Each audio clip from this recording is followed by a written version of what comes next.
जय हिंद दोस्तों, मैं सेबी पंजीकृत सलाहकार नहीं हूं भाई। कल्याण ज्वेलर के बारे में बात करेंगे। एएसएम की लिस्ट में भी शेयर शामिल है, कब बाहर आ सकता है इसके बारे में बात करेंगे। अभी भी तेजी कंटिन्यू है तो क्या एएसएम में लिस्ट बढ़ भी सकता है या फिर सीधा एएसएम की लिस्ट से बाहर आ सकता है, इसके बारे में थोड़ा सा विचार करेंगे। 17 जुलाई 2026 को यहाँ पे इसका रिजल्ट डेट भी एक अनाउंस हुआ है, उसका भी मीटिंग डेट आया है। करेंट प्राइस अभी इसका 575 रुपये ट्रेड कर रहा है। 5% की बढ़त के साथ फ्राइडे के दिन भी अच्छा सा क्लोजिंग दिया है। यहाँ पे शॉर्ट टर्म का एसएम का स्टेज 1 लिख रहा है, जो आप लोग देख रहे हो। शाम के टाइम में भी एक बढ़िया मोमेंटम आया और पूरे दिन तेजी कंटिन्यू किया था।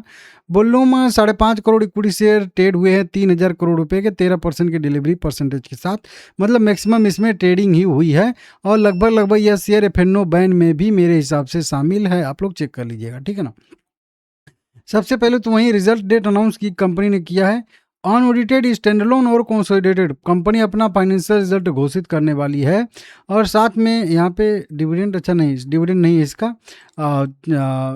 अगस्त में ट्यूसडे के दिन जो है इसका 4 अगस्त को आएगा रिजल्ट। जब भी 4 अगस्त को रिजल्ट आएगा मैं आप लोगों को सबसे पहले अपडेट दे दूंगा इसी चैनल पे। तो आप चैनल फॉलो कर लीजिएगा, सब्सक्राइब कर लीजिएगा, आगे इसकी वीडियो आती रहेंगी इसी चैनल पे।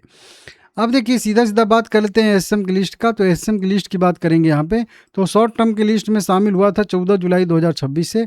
आज है 18 जुलाई 2026। तो लगभग उस दिन को लेके अगर हम लोग काउंट करेंगे तो लगभग 5 दिन यहाँ पे हो चुका है, लेकिन 14 को गया है तो 15 से काउंट करेंगे तो अभी 15, 16, 17, 18 आज जो है 4 दिन यहाँ पे हो चुका है। अभी कितना दिन इस लिस्ट में रहेगा तो अभी की बात बता दूं आपको कि लगभग ये जो है 22 जुलाई तक इस लिस्ट में रहने वाला है। कब तक? 22 जुलाई तक ये इस लिस्ट में रह सकता है। फिर 22 जुलाई को शाम को, 22 जुलाई वाला ट्रेडिंग सेशन सब समाप्त हो जाएगा तो शाम को इसका रिव्यू होगा। तो यही रिव्यू डेट है 22 जुलाई 2026 शाम को। तो रिव्यू होगा, अगर इस रिव्यू में सही पाया जाएगा तो ये बाहर आ जाएगा, लेकिन अगर इस रिव्यू में सही नहीं पाया जाएगा तो इसी लिस्ट में ये जो है रहेगा ही। और हो सकता है कि जब रिव्यू हो तो इसका स्टेज भी बढ़ भी सकता है। जैसे कि अभी देखिए क्या है, एसटी शॉर्ट टर्म के एसएम के स्टेज 1 में है तो ये स्टेज 1 से स्टेज 2 में भी जा सकता है, या फिर ये लॉन्ग टर्म एलटी, इसको यहाँ पे लिख देता हूँ, चलिए, एलटी एसएम के, ठीक है ना, स्टेज 1, 2, 3 या सीधा डायरेक्ट 4 में भी जा सकता है, ऐसी भी संभावना है। अब देखिए रिव्यू, इसका निकलने वाला रिव्यू तो 22 जुलाई 2026 को ही होगा, लेकिन स्टेज बढ़ने वाला रिव्यू कभी भी हो सकता है। हो सकता है कि कल ही रिव्यू इसका करके स्टेज बढ़ा दिया जाए, तो स्टेज इसका कभी भी बढ़ सकता है, रिव्यू कहीं पे भी हो सकता है, लेकिन निकलने वाला जो रिव्यू होगा वो 22 जुलाई 2026 को ही होगा और उस रिव्यू में देखा जाएगा ये बाहर आता है या नहीं आता है, इसको ध्यान में रखिएगा।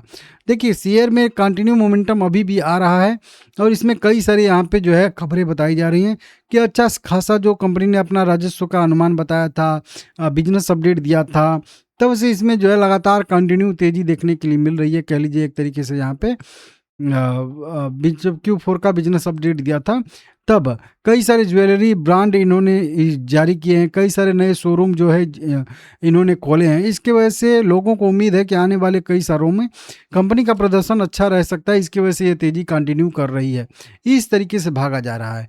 जब कोई भी शेयर शॉर्ट टर्म की लिस्ट में हो तो जब जाता है लिस्ट में तब थोड़ा सा शेयर उसको यहाँ पे इस टाइप से गिरना नहीं चाहिए, तो रुक जाना चाहिए। जब रुक जाता है शेयर तो फिर वो एसएम की लिस्ट से बाहर आ जाता है, क्योंकि इस तेजी की वजह से ही तो एसएम की लिस्ट में गया था और अभी भी तेजी कंटिन्यू कर रहा है, तो फिर एसएम की लिस्ट से बाहर कैसे आ सकता है? ये तो बड़ा क्वेश्चन मार्क हो गया ना। तो इसकी वजह से मुझे नहीं उम्मीद है कि ये एसएम की लिस्ट से बाहर आएगा। मुझे ये उम्मीद है कि आने वाले समय में इसका स्टेज और जो है बढ़ा दिया जाएगा, क्योंकि क्या होता है ना कि जब ये लॉन्ग टर्म के या शॉर्ट टर्म की लिस्ट में कोई भी शेयर को डाला जाता है तो ये एक तरीके से लगाम होती है जो शेयर पर लगाया जाता है कि शेयर जो है अनायास बहुत बढ़िया, मतलब बहुत फालतू का मोमेंटम न कर पाए। हालांकि मोमेंटम कर रहा है तो जिन लोगों के पास है उनको बहुत बढ़िया है, अच्छा है, लेकिन जो लोग खरीदना चाहते हैं या जो अभी खरीदेंगे उनके लिए दिक्कत हो जाएगा कि कहीं टॉप पे फंस न जाए। तो ये एक लगाम होता है, लगाम इसीलिए अगर लगाया जाता है कि बेफालतू का जो है मोमेंटम ना हो सके। अब इसका आगे हो सकता है कि मार्जिन 50 से बढ़ा के 100% भी कर दिया जाए। प्राइस बैंड तो एफएनओ वाला शेयर है तो उतना जल्दी तो मेरे हिसाब से घटेगा नहीं, लेकिन वहीं दिक्कत होती है। तो अभी ये कंटिन्यू भाग ही रहा है, देख ही रहे हो, एक भी यहाँ पे रेड कैंडल नहीं बनी है। जो रेजिस्टेंस 555 वाला बताया था, 555 वाला, उसको भी ब्रेक करके ऊपर सस्टेन कर रहा है। तो यहाँ से मोमेंटम की संभावना, अगर 555 के ऊपर टिकता है तो फिर इसमें 690 तक की भी हो जाएगी। तो फिर देखते हैं, फिर स्टेज बढ़ता है घटता है, क्या होता है क्या नहीं होता है। कई सारे यहाँ पे पॉजिटिव क्रॉसओवर भी हुए हैं, जो कि आप लोग यहाँ पे देख सकते हो कि देखिए यहाँ पे कई सारे पॉजिटिव क्रॉसओवर हुए हैं। 20 डे मैंने 50 को ब्रेक कर दिया, 50 ने 100 को ब्रेक कर दिया, इस तरीके से कई सारे क्रॉसओवर हुए हैं।